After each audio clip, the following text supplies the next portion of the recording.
O mestre certo te acelera anos. Porém, o mestre errado te atrasa uma vida.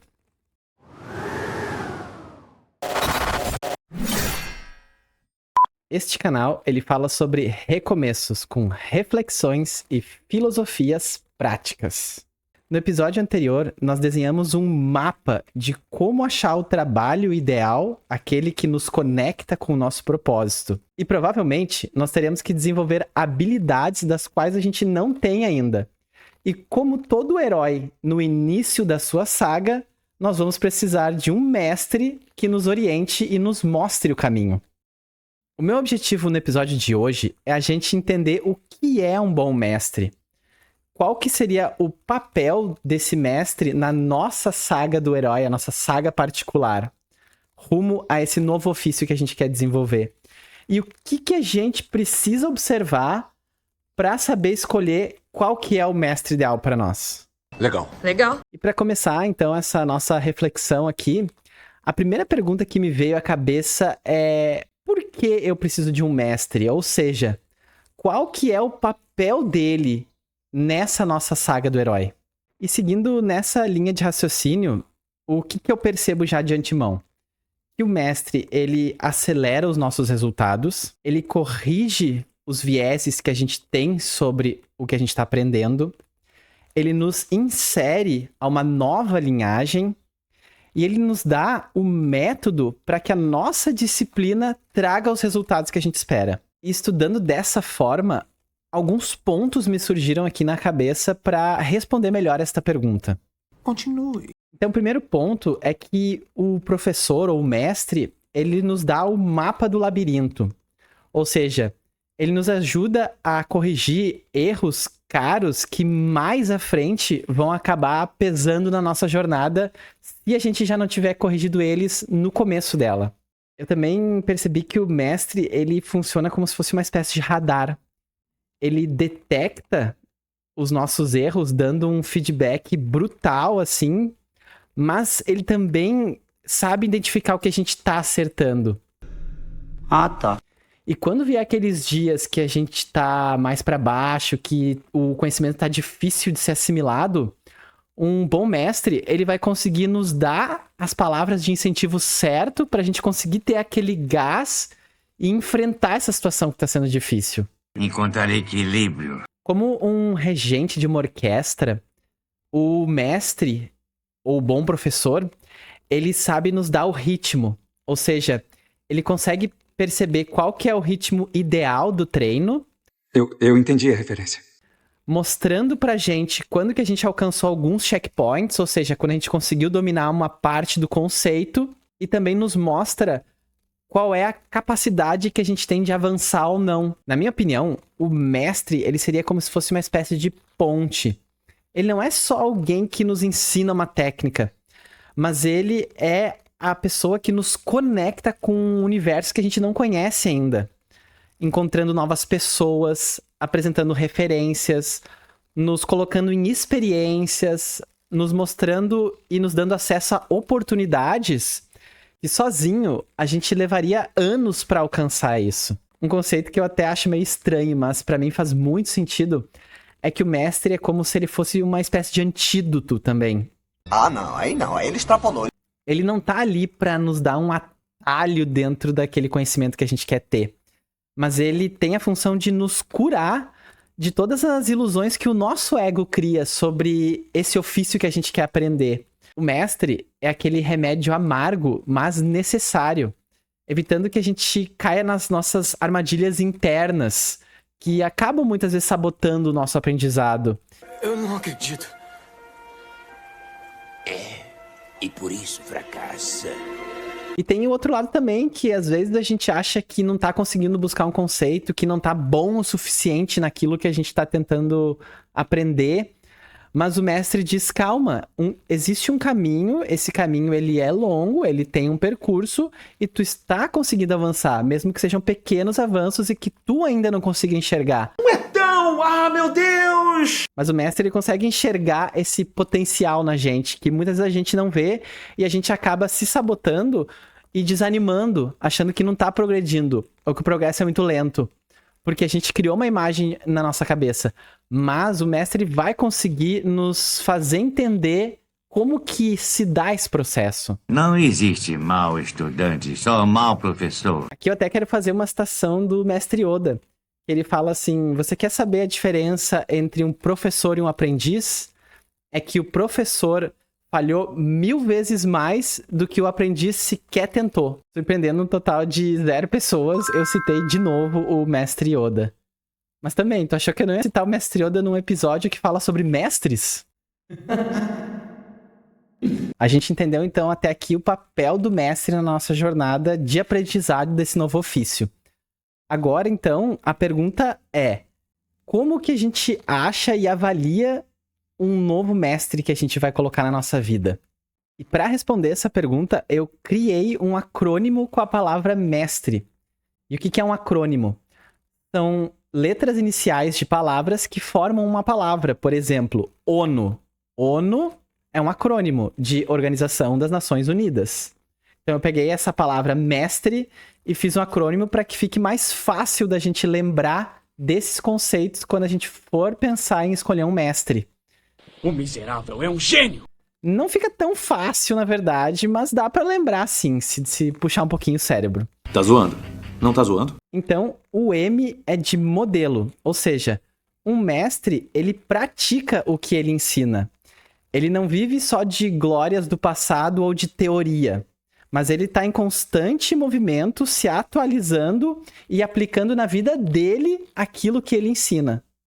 É isso mesmo. O E é de ética, ou seja, um mestre ético, ele não manipula, ele não humilha e também não cria nenhum tipo de dependência emocional.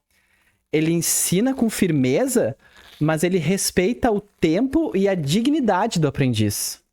O S, ele é de sistema, ou seja, todo bom mestre, ele tem um método testável e um caminho que está estruturado de aprendizado. Ele sabe o que ensinar primeiro, como avaliar o progresso do aprendiz e quais ferramentas que o aprendiz pode usar para adquirir a sua própria autonomia. Isso não torna as coisas mais fáceis. O T da palavra mestre é de trajetória, ou seja, o mestre já percorreu um caminho, ele já errou e já caiu.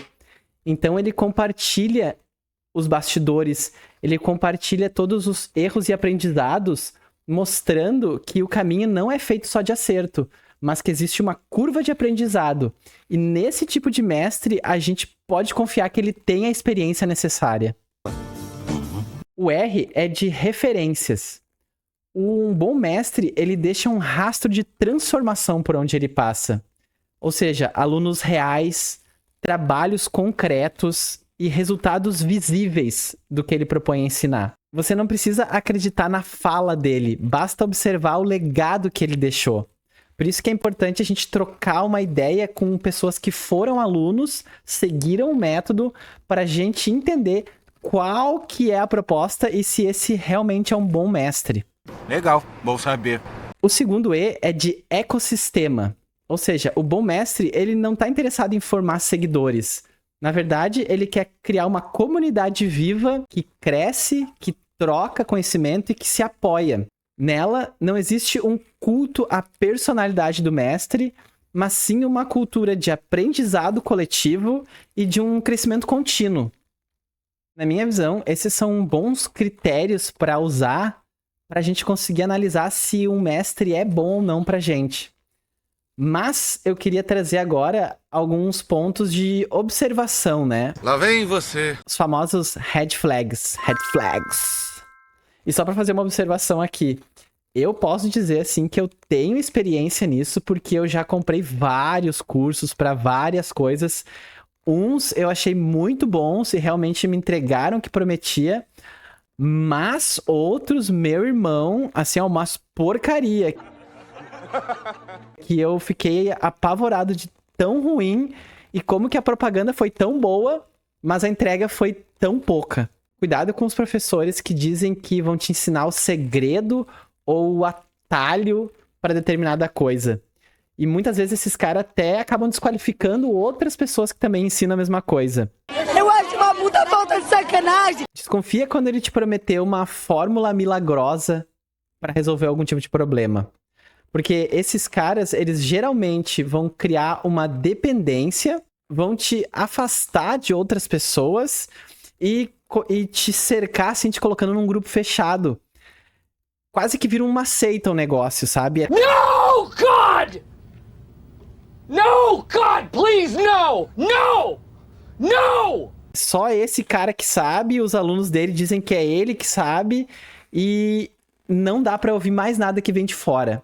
Fica de olho, fica ligado nesse tipo de cara. Como o professor Xavier do X-Men, ele falava, a mente, ela é uma coisa muito frágil, e é preciso muito pouco pra virar ela na direção errada. Outro ponto a se observar é aquele mestre que não tem prática nem resultados replicáveis naquilo que ele se propôs a ensinar. Se ele não pratica aquilo que ele ensina e ele não consegue mostrar algum aluno que tá tendo resultado com aquilo, esse mestre, ele só vive de discurso, mas não vive de experiência. E geralmente esses caras, quando tu aplicar ali na risca o método dele, com dedicação, com foco, e não conseguir ter resultado, eles vão dizer que a culpa é tua, que tu que não fez direito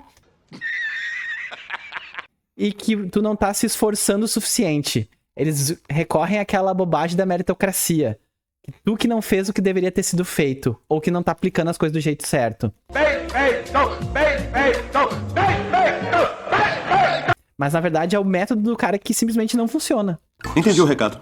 É como diz o mestre dos mestres, Jesus, identifique os falsos profetas pelos frutos de suas ações. Por último, que eu acho interessante observar, que é um gatilho que os maus mestres eles geralmente usam, é que eles te fisgam pelo medo ou pela culpa. Eles dizem assim, sem o meu método tu não vai conseguir, ou coisas como tipo assim, muitas pessoas compraram vários outros cursos, mas quando compraram o meu método, aí sim que elas tiveram resultado. Na minha visão, o que eu tô aplicando pra mim é não ter pressa pra achar um mentor. Quando eu achar alguém que parece ser legal, eu vou falar com os alunos desse cara, buscar alguém que já fez o curso do cara pra ver se é bom.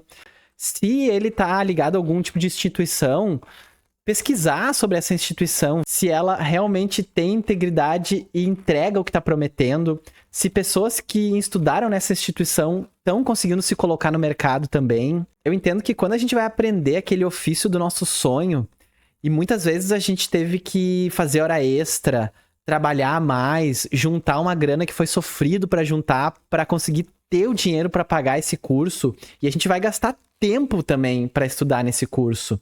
E nossa energia, nosso sonho muitas vezes está ali. Quando a gente cai na mão de um mestre ruim ou de uma instituição péssima, essa experiência nos afasta de novo daquele nosso propósito. E como eu falei, algumas vezes a gente já despendeu de muita coisa e teve que abrir mão de muita coisa para conseguir chegar nesse lugar. Então, eu acho que é importante sim a gente gastar um pouquinho ainda mais de tempo pesquisando, procurando, buscando referência, sabe? Estudando o lugar antes de começar a estudar no lugar. Aqui eu acho importante a gente ficar atento, porque esse tipo de erro pode ser fatal. Eu até lembrei do Karate Kid 3, se eu não me engano. Eu acho que é. Que o Daniel LaRusso lá, ele para de treinar com o Miyagi e vai treinar com o Terry Silver. Acho que é Terry Silver o nome. E o cara promete pra ele, não, porque eu vou te mostrar os métodos mais avançados, mais eficazes.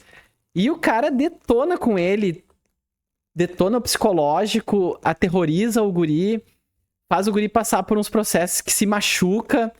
E depois o Daniel LaRusso, ele acaba percebendo toda essa dinâmica. E no fim, ele saiu pior do que ele tinha entrado pra treinar com esse cara novo aí do Cobra Kai.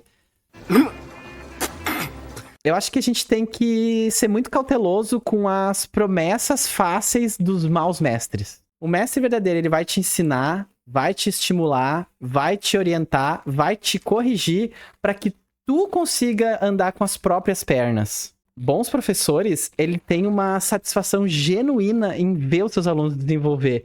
E eu não falo isso pelo ego, mas porque essas pessoas, elas amam aquilo que elas fazem.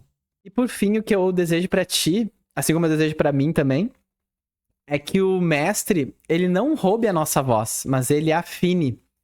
Que ele não nos prometa um atalho, um caminho fácil, mas que eles nos ensinem a caminhar. O tamanho do seu coração, cara, é extraordinário. E que no final, quando a gente olhar para o nosso próprio trabalho, a gente consiga entender que o mestre, ele teve ali para despertar algo que sempre existiu dentro da gente. E agora eu quero saber de você, agente do destino. Você tem uma experiência com maus mestres ou com um curso muito ruim?